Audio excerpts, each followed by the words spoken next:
The Seals in Teal, an SJ Sharks podcast with your host, Lars Yonk. Hey Sharks fans, how are you doing during this time? I know, it's tough. Right now should be around playoffs time. Obviously, we weren't going to make it.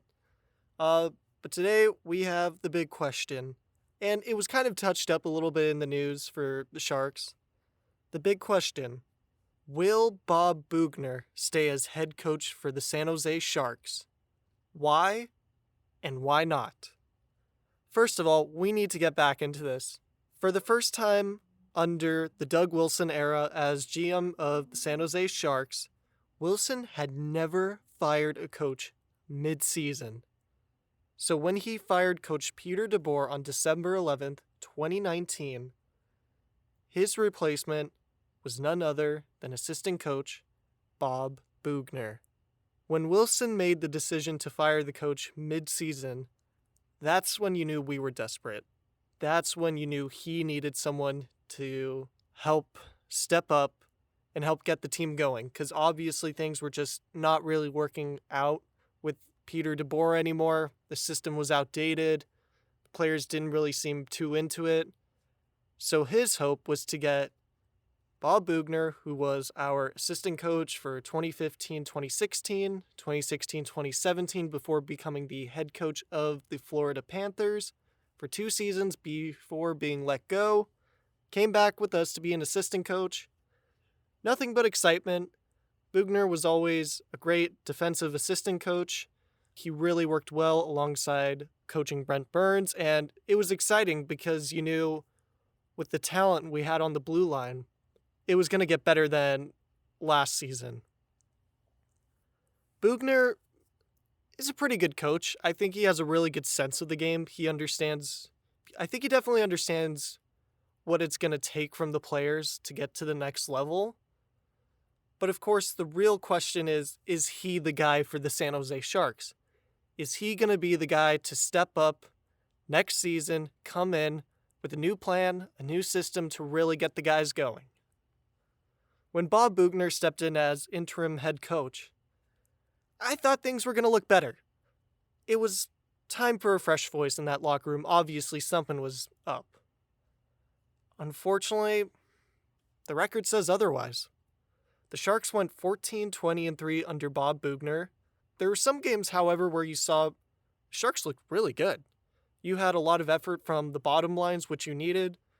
So there were some positive things going.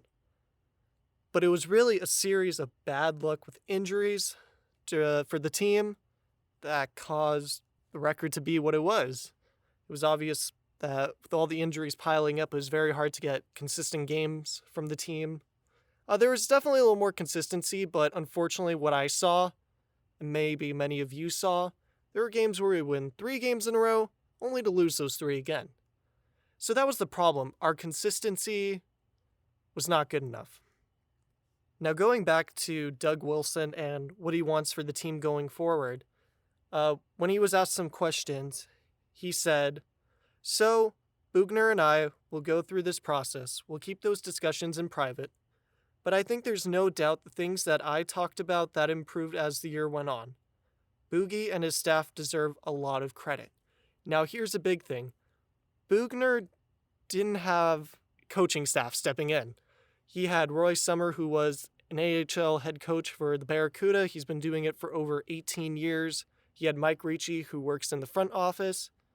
To be honest, Roy Sommer is a great AHL coach. He has the most wins games as an AHL head coach, but he's never looked to step up in the NHL, so it was a very interesting decision for him to come in. And then Mike Ricci has never really done a lot of coaching, too much coaching.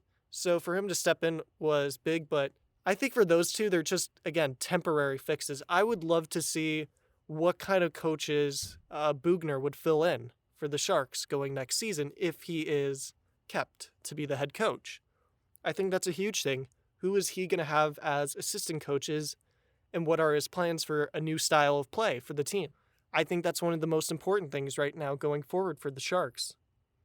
Doug Wilson also said regarding the whole team, because this was becoming a mess of a season, whether it It's player-wise, staff-wise.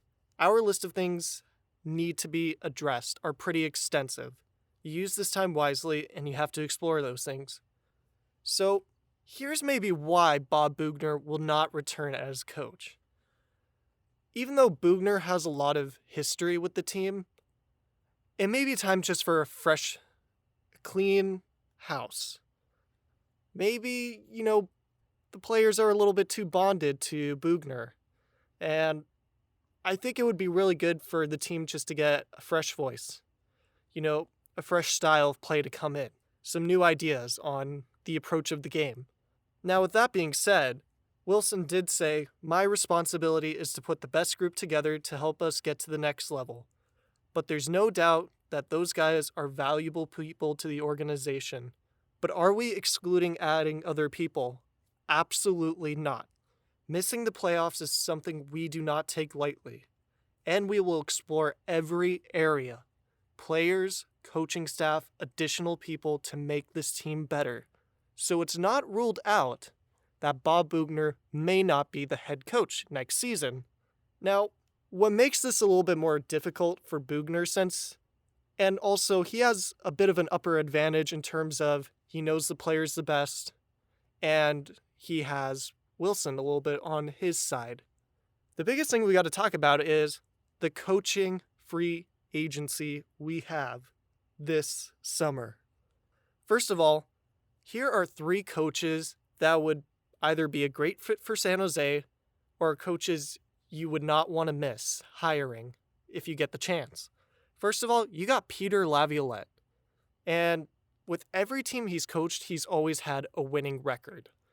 First of all, he led the Carolina Hurricanes to the Stanley Cup final and won in 2006. He stepped in to be the interim head coach for the Philadelphia Flyers for the 2009-2010 season, led them all the way to the finals, and then Nashville, an organization that had never really achieved too much, he took them up. He took them to be presidential trophy winners. He took them to the Stanley Cup finals. He made them a legit contender and threat. So I think that is one coach who would be great for the San Jose Sharks. Peter Laviolette knows what it takes to win. And his style of play is a very fast-moving team. And that's something that could benefit the Sharks. Next, we have Mr. Waternoose, Mr. Gerard Gallant. Of course, many Sharks fans do not like Gallant. He was the Vegas coach, and there was a lot of bitterness, obviously, between the two. But here's the one thing. Personal feelings aside and business going forward, Gallant would make an excellent coach for the Sharks. He has a very interesting style of play. Whenever you watched Vegas versus the Sharks, they were very tight in the neutral zone, tight defensively, and in the offense, they were a very dimensional scoring team. They had a lot of different ways they could score. They were a great passing team, they were a great moving team, they were very fast and physical, which is all the key ingredients you need. So, Gallant would be a great decision and choice for the Sharks. However, he's probably going to be very pricey, and just because it's the Sharks, he may not want to do it just because of that comfort level. Or it's a motivation for him to join the Sharks organization because Peter DeBoer is the Vegas head coach now. We'll see. And finally, maybe one coach the Sharks could take a look at. Bruce Boudreau. Now we all know Bruce Boudreau is not a great playoffs coach. He has always choked in the big games, Game 7s, has one of the worst records ever. However, when you look at the regular season and just team style of play, he can really turn a mediocre team into something decent. He turned Minnesota, who was kind of okay, into his first year. He really turned them into a threat. That first year, he was there. He turned Anaheim, who was kind of struggling, into a threat. And then, of course, when he first joined Washington, he turned them, who were kind of struggling during the first years of Alexander Ovechkin, into a threat. So I think he would be a great coaching decision as well. It wouldn't hurt at all to give him a look, but it's all up to Doug Wilson, obviously. It's not up to me. If it was up to me, I would definitely look at Peter Laviolette or Gerard Gallant. And there are still a few other coaching options out there. You never know what's going to happen at the end of the season, assuming that it is over now, if other teams want to make a change. All in all, based on everything so far, I think Boughner would be the most likely to stay if he can truly pitch to Doug and promise to get the team back into their winning ways immediately. He needs to show an effective plan and really promise Doug Wilson that 2019-2020 was already nothing he could do much, and that he has a plan going forward to get this team to contender status again. I think a new coaching staff, like I mentioned earlier, would be great for him, so he could really have a little bit more control. Ricci and Royce Summer would most likely head back to their other positions within the organization. The reason he may not be the coach is because really, again, this team could use a fresh start. I think a clean slate for all the players would be great going into the next season. There was just so much. Each player had something on their shoulder, a chip on their shoulder this season. So very similar to 2014-15 after that disastrous season. With the hiring of Peter DeBoer, it really gave the team a clean slate and they were motivated to get back into it. So that's another reason why I think Boughner may not become the permanent head coach of the San Jose Sharks. All in all, this is going to be a very tough offseason for the San Jose Sharks, especially in the front office. So Doug Wilson is on a tight leash now because of the season, and he's going to do whatever it takes to get them back. So if that means he's going to have to go out there, make a couple deals for players, and get a head coach that he knows are going to take the Sharks to the next level, I think he's going to do it. Well, that's all I got to say. Thanks again for tuning in. If you like what you hear, please like and subscribe, and I'd love some feedback. I'd love to discuss more with you guys on this topic. I think it's very important going forward for the Sharks. And I'll talk to you soon. Thanks again. This is the Seals and Teal, an SJ Sharks podcast with your host, Lars Yonk.